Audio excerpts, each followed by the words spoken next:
Bonjour et bienvenue à tous dans Demain à la Une, le magazine qui fait le point sur les sujets qui feront l'actualité de vos journaux la semaine prochaine. Nous commençons par les titres de cette édition. Vladimir Poutine tiendra sa conférence de presse annuelle face à plus de 1500 journalistes russes et étrangers jeudi 22 décembre. L'occasion de revenir sur les gros dossiers qui ont marqué cette année en Russie, mais aussi sur la place de la Russie de Poutine sur la scène internationale. La France déroule le tapis rouge pour le président sénégalais Macky Sall à partir de ce dimanche. L'occasion de signer des contrats de coopération économique et pour nous de revenir sur l'importance pour Paris des relations diplomatiques mais aussi militaires et sécuritaires avec Dakar. Bienvenue à tous. J'ai le plaisir d'avoir à mes côtés pour cette première partie notre spécialiste Europe, Caroline de Camaret. Bonjour Caroline, merci d'être avec nous. Et de RFI, nous avons notre journaliste Elena Gabrielian qui est donc un peu plus spécialisée sur la Russie pour discuter de ce sujet. Ça sera donc ce jeudi à venir, le 22 décembre, que se tiendra la conférence de presse annuelle de Vladimir Poutine. Un rendez-vous très important, très attendu, connu surtout pour la durée qui atteint souvent les 4 heures et où le président russe s'adresse à plusieurs centaines de journalistes russes et étrangers. Généralement, c'est entre 1500 et 2000 journalistes et répond donc à leurs questions. Elena, je commence avec vous pour nous expliquer ce que c'est que cette conférence de presse, quelle est son importance et surtout dans quel climat et circonstances politiques et économiques elle arrive en Russie. C'est une tradition politique qui a été instaurée par Vladimir Poutine en 2001 quand il venait d'arriver au pouvoir. Il y avait beaucoup de demandes d'interviews de la part surtout des journalistes étrangers qui voulaient savoir « Who is Mr. Putin ?» cette fameuse question qui était posée à la première conférence. Aujourd'hui, 16 ans après, il est encore au pouvoir, le président russe, et les journalistes veulent savoir surtout « What will do Mr. Putin ?» ce qu'il va faire. Et pour regarder un petit peu les coulisses, comment ça se prépare, il y a des journalistes étrangers évidemment qui posent des questions parfois dérangeantes. Et puis oui, il y a des journalistes du pool présidentiel qui posent plutôt des questions qui plaisent à Vladimir Vladimirovitch.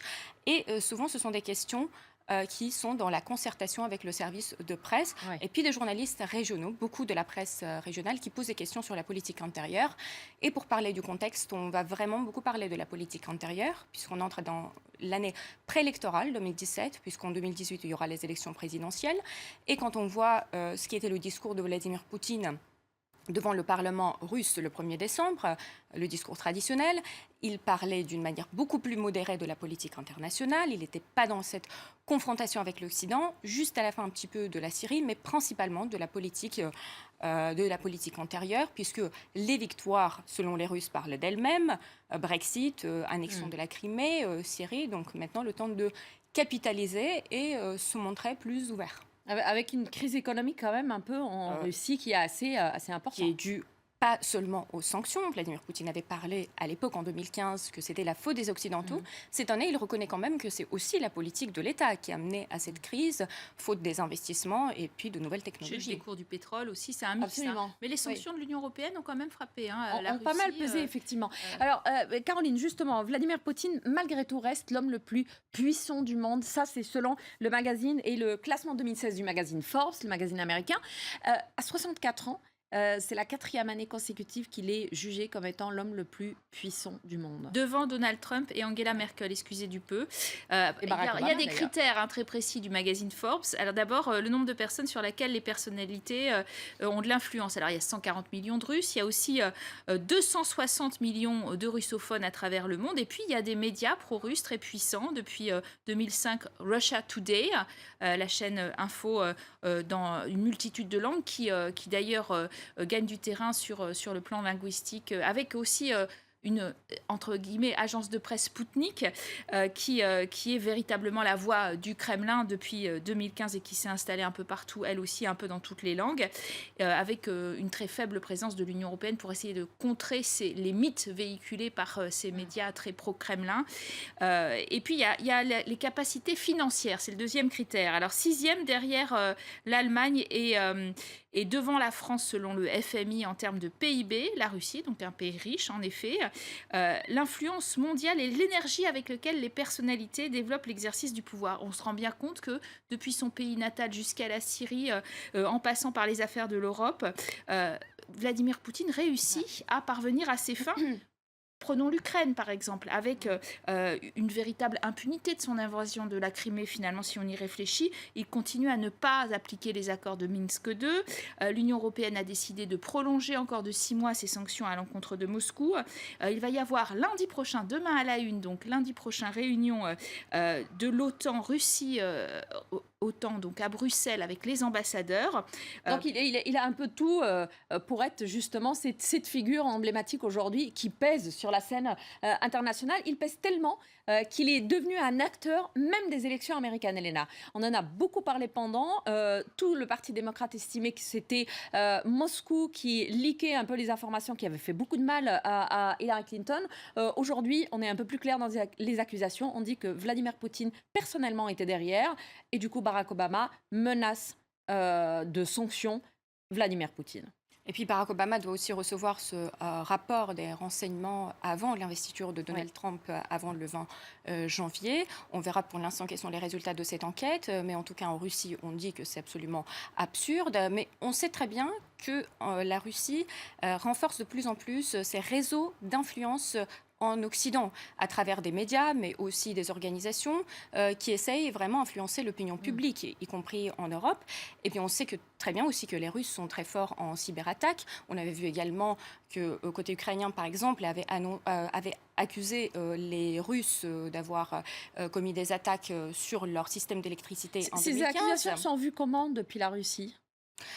Il faut savoir qu'il y a l'opinion publique est vraiment divisée. D'un côté, on dit qu'on ne se mêle pas dans les affaires des autres. Et c'est la politique internationale de Vladimir Poutine. On a le sens aigu de la justice. Et de l'autre côté, donc ça joue en faveur quand même de Vladimir Poutine. Et puis ceux qui croient vraiment que la Russie était capable de faire ces attaques pour vraiment orchestrer en fait et influencer les élections aux États-Unis. Et ils disent bravo Poutine, ça veut dire qu'on est tellement puissant qu'on arrive même à faire élire un président aux États-Unis. Aux États-Unis avec qui on va s'asseoir autour de la table. Alors est-ce que faire élire un président aux États-Unis tel que, en tout cas, les Américains le pensent, c'est quelque chose qui fait peur aussi en Europe ? Beaucoup. D'abord parce que les amis pro-russes de Vladimir Poutine se multiplient en Europe. Vous avez noté en Bulgarie, en Moldavie, l'élection de 2 présidents pro-russes. Et puis alors, en France, posons-nous la question. On en parle beaucoup quand même, même si ce n'est que pendant les primaires, on a beaucoup parlé des amitiés. Il risque d'y avoir un deuxième tour entre 2 personnalités, François Fillon et Marine Le Pen. Alors François Fillon qui explique, en ce qui le concerne, qu'il faut en fait se rapprocher des Russes, leur parler. Et puis alors, Marine Le Pen, ça va beaucoup plus loin, puisque elle emprunte 9 millions d'euros aux banques russes. Donc il y a une proximité qui est même financière. D'ailleurs, les partis d'extrême droite ont cette proximité en Europe avec le Kremlin. Quand on pense par exemple qu'il y a des élections aux Pays-Bas à la mi-mars avec Geert Wilders qui voit un grand homme en Vladimir Poutine. Idem pour l'AfD, Alternative für Deutschland, dont ce parti d'extrême droite en Allemagne. L'Allemagne redoute énormément, et l'a dit et le répète, les piratages informatiques pour sa présidentielle de septembre prochain. Et en fait, plusieurs partis politiques allemands, dont la CDU d'Angela Merkel, ont d'ores et déjà été l'objet de cyberattaques qui proviennent du Kremlin, a dit le ministère de la Défense, qui a d'ailleurs créé un cyberdépartement pour organiser la riposte, 130 fonctionnaires.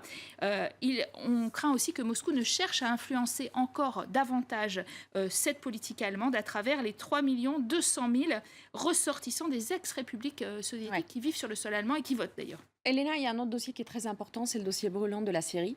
Ça a permis à Vladimir Poutine un peu de s'imposer aussi sur la scène internationale comme acteur incontournable dans ce conflit. Comment est-ce que sa gestion de ce dossier est vue par les Russes ? C'est avant tout un sentiment de fierté pour les Russes, qui considéraient souvent que leur armée n'était pas modernisée depuis longtemps et n'était pas aussi forte. Vu à travers des médias aussi, les médias fédéraux, on voit que c'est une armée qui était capable de même changer le cours en fait de ce conflit syrien, qui est extrêmement important pour les Russes. Et puis on tourne en boucle les images d'Alep, les rues d'Alep, où les habitants accueillent à bras ouverts ces soldats. On voit cette aide humanitaire russe sur lequel c'est marqué « Russie est avec vous » avec le drapeau syrien. Alors que l'aide humanitaire est européenne, et ça par contre c'est nié totalement. L'aide humanitaire est essentiellement européenne. Et puis, sachant que pour les Russes, qui voient leur niveau de vie quand même baisser considérablement à cause des sanctions et pour les crises économiques qu'on avait déjà évoquées, On parle de cette campagne en Syrie comme quelque chose qui soulève en fait ce sentiment de fierté. Mais de l'autre côté, on ne peut pas tout le temps parler que de ça, puisque Poutine doit aussi expliquer comment améliorer la vie en Russie même. Et puis c'est pour ça, comme j'ai dit au début de cette émission, il parlera beaucoup de la politique antérieure. Caroline, pour finir, et en très très peu de temps, les prochaines élections présidentielles en Russie, c'est en 2018. Poutine a la possibilité de se représenter puisqu'ils sont limités à 2 mandats. C'est pour ça qu'à un moment donné, il était redevenu Premier ministre le temps de revenir.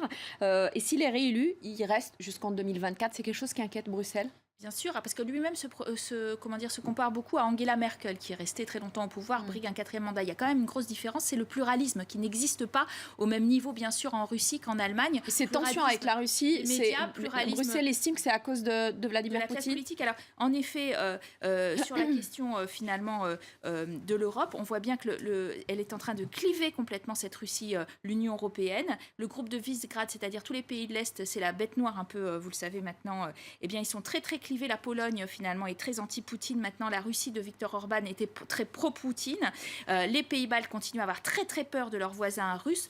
Bref, ça va être obligé l'Europe à rester unie à distance, finalement, différente de Moscou et avec une dangerosité perçue comme différente. C'est très difficile. C'est un exercice d'équilibrisme auquel les oblige le tsar Vladimir Poutine, parce qu'en effet, il est là pour longtemps. Merci beaucoup, Caroline, et merci, Elena, d'avoir été avec nous. Je vous retrouve juste après le bulletin d'information pour la deuxième partie de Demain Line. À tout de suite.